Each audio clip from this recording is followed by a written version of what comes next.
Hello everyone, कैसे हैं आप सब। आप सबका स्वागत है आपके चैनल एजुकेशन आसान है। आज मैं आपकी गणित की teacher, math expert Priyanka Singhal exercise 1.2 का क्वेश्चन नंबर 3 करा रही हूँ। हमने इससे पहले इसके 2 क्वेश्चन कर चुके हैं एक्सरसाइज 1.2 के, आपने वो रिवीजन कर लिए होंगे।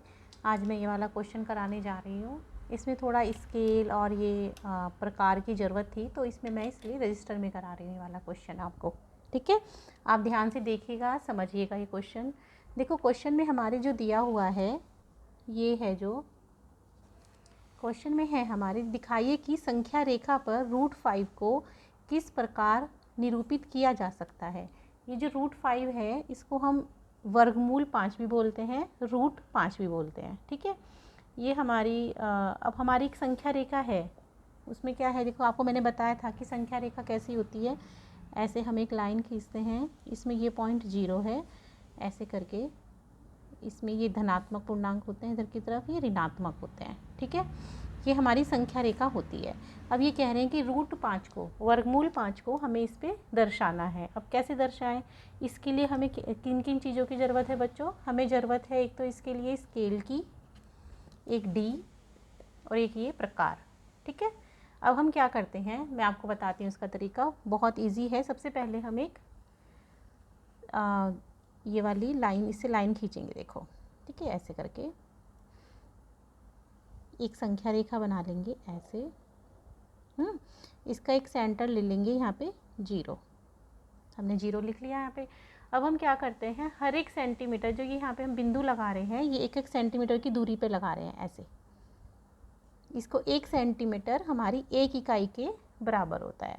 ठीक है बच्चों, ये ध्यान रखना, जो ये 1 सेंटीमीटर है ये किसके बराबर होता है, 1 इकाई के बराबर। देखो ये आपके आगे काम आएगा, ये 0 है। अब हम यहाँ क्या करते हैं, यहाँ पर लिख लेते हैं ये 1, ये 2, ये 3, ये 4, ऐसे यहाँ पर -1, ये घटा 2, ये 3, ये ऋणात्मक में हो गए, ये धनात्मक में हो गए।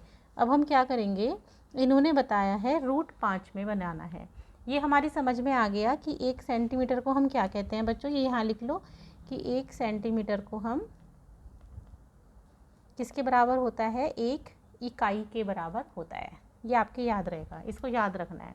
अब जो 0 वाले से राइट हैंड की तरफ है, मतलब सीधे हाथ की तरफ है, इस हाथ की तरफ ये हैं जमा वाले हैं, और उल्टे हाथ की तरफ ये लेफ्ट हैंड वाले हैं। ठीक है, इसमें हमने बिंदु बनाए हैं, उनको हमने नाम दे दिए। ठीक है, अब हम क्या करेंगे, 2 इकाई की दूरी लेंगे। अब ये है हमारी 1 इकाई की दूरी, और यहाँ से ये वाली हो गई हमारी 2 इकाई की दूरी।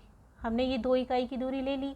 अब हमें पता है कि ये कितनी हो गई, जब 1 इकाई 1 सेंटीमीटर है तो 2 इकाई कितनी हो गई बच्चों, 2 सेंटीमीटर। ठीक है, ये हमारा हो गया मूल बिंदु। 0 को हम क्या कहेंगे बच्चों, मूल बिंदु। ठीक है, अब हमने क्या किया, यहाँ से लेकर हमें पता चल गया कि ये 2 सेंटीमीटर की दूरी है। अब हम जो ये 2 लिखा है ना, यहाँ पर एक 90 डिग्री का कोण बनाएंगे, एक निशान लगाएंगे। हम इसमें डी का इस्तेमाल करेंगे। हमने यहाँ पर क्या किया, ये ऐसे हमने ये 0 इसमें 2 पे रखा, 90 डिग्री के यहाँ पे पॉइंट लगा लिया। लेकिन इसमें एक बात है बच्चों, जो हम इसमें लाइन खींचेंगे ना ऊपर ऐसे लंब बनाएंगे, वो हम 1 इकाई का बनाएंगे। उसकी ऊंचाई हमें केवल 1 इकाई लेनी है। इस बिंदु पर कोण बनाना है। जैसे देखो ये है ना बेटा, ये ऐसे है, तो हम इसमें केवल 1 सेंटीमीटर की ही ऊंचाई खींचेंगे ऐसे। ठीक है, ये हमारी यहाँ से यहाँ तक की कितनी दूरी है, ये 1 इकाई मतलब 1 सेंटीमीटर। हमने इस पे 2 पे क्या किया, 2 नंबर पे 90 डिग्री का कोण बनाया, और उसके हमने 1 सेंटीमीटर उसकी ऊंचाई ले ली। जो 0 से 2 है, ये 2 इकाई हो गई। ठीक है, अब हम क्या करेंगे, इस पर एक चाप लगाएंगे, है ना। पहले हमने इस बिंदु को क्या ले लिया, ये हमने बिंदु लिख लिया B, ये वाला बिंदु हमारा हो गया A, और ये हमारा हो गया C। ठीक है, अब हम क्या करेंगे, इस पर चाप लगाएंगे। सबसे पहले हम इस बिंदु और इस बिंदु को मिला लेते हैं। ये हमने यहाँ पर इसको मिला लिया। ठीक है, ये हमारा मिल गया। ठीक है, अब हम क्या करते हैं, देखो ये हमारा आ गया AC, और ये अब हम क्या करेंगे, ऐसे करके सी तक की दूरी लेके संख्या रेखा पर चाप बनाएंगे। ये सी तक की देखो दूरी हो गई हमारी, इस पे सी पॉइंट है ना, और फिर हमने यहाँ पर लेके इसको इस संख्या रेखा पर आनी चाहिए, ये ऐसे,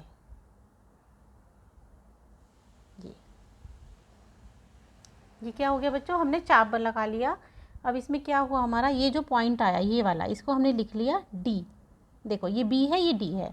तो अब हम क्या देखेंगे, जो इसमें ए सी और ए डी, ये क्या है बच्चों, ए सी ये वाली दूरी हो गई, और ये हमारी बराबर है ए डी के। क्यों है बराबर बताओ, क्योंकि ये एक वृत्त, जो हम अगर इसको पॉइंट प्रकार से ऐसे पूरा खींचते तो ये पूरा वृत्त बन जाता, पर ये क्या है, एक चाप की 2 पॉइंट और मूल बिंदु से लिए गए हैं, तो ये क्या होती है, दोनों त्रिज्या हो गई, ए सी भी त्रिज्या है और ए डी भी त्रिज्या है। तो किसी भी वृत्त की 2 त्रिज्याएँ आपस में इक्वल होती हैं, ये हमें उसका क्वालिटी मतलब गुण पता है। तो हमें क्या है, ये त्रिज्या, अब ये क्या है जो हमारा ए सी किसके इक्वल हो जाएगा, हमारा √5 के, जो हमने निकाला है।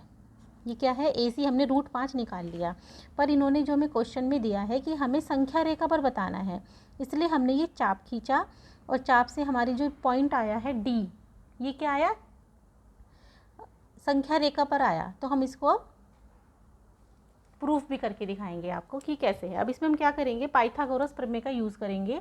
पाइथागोरस प्रमेय क्या है बच्चों, हम क्या करेंगे इसमें, ये हमने इसको दर्शा दिया, बस हम इसको सिद्ध कर रहे हैं। अब पाइथागोरस प्रमेय, इसमें क्या है, जो हमारा ट्रायंगल बना है ए बी सी, ये हमारा एक त्रिभुज बन गया ए बी सी। इसका एक फॉर्मूला होता है, जो कर्ण होता है, कर्ण क्या होता है, ए सी। इसका अगर हम स्क्वायर करें तो ये आधार का स्क्वायर और ये लंब का स्क्वायर, ठीक है, इसके इक्वल होता है। अब हमारा जो कर्ण का स्क्वायर है, हमारा आधार क्या है बच्चों, ये क्या है, 0 से लेकर ये हमारी 2 इकाई की दूरी है। ये पहले पता ना, ए बी कितना है, आधार 2 इकाई, तो ये 2 का स्क्वायर हो गया, प्लस ये हमारा लंब कितना है इसकी 1, क्योंकि हमने ये 1 सेंटीमीटर खींची थी, ठीक है, 1 का स्क्वायर, तो क्या आया हमारा 4 + 1, तो ये हमारा आ गया 5।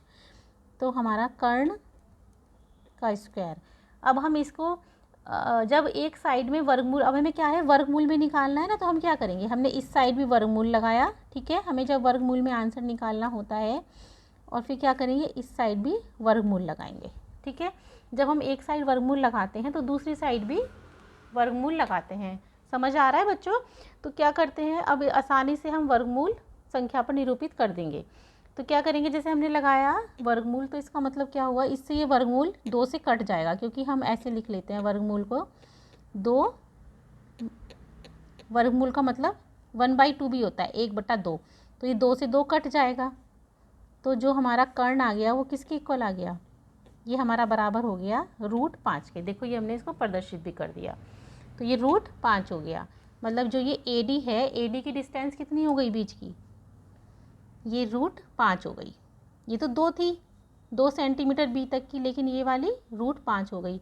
तो इसका मतलब हमने जो क्वेश्चन में पूछा था कि संख्या रेखा पर √5 को प्रदर्शित कीजिए, वो हमने प्रूफ कर दिया है। क्लियर हुआ, समझ में आया बच्चों। अगर कुछ नहीं समझ में आ रहा तो आप प्लीज़ कमेंट बॉक्स में पूछिएगा, ठीक है। ये हमारा हो गया इस क्वेश्चन का आंसर, ठीक है। Okay bye.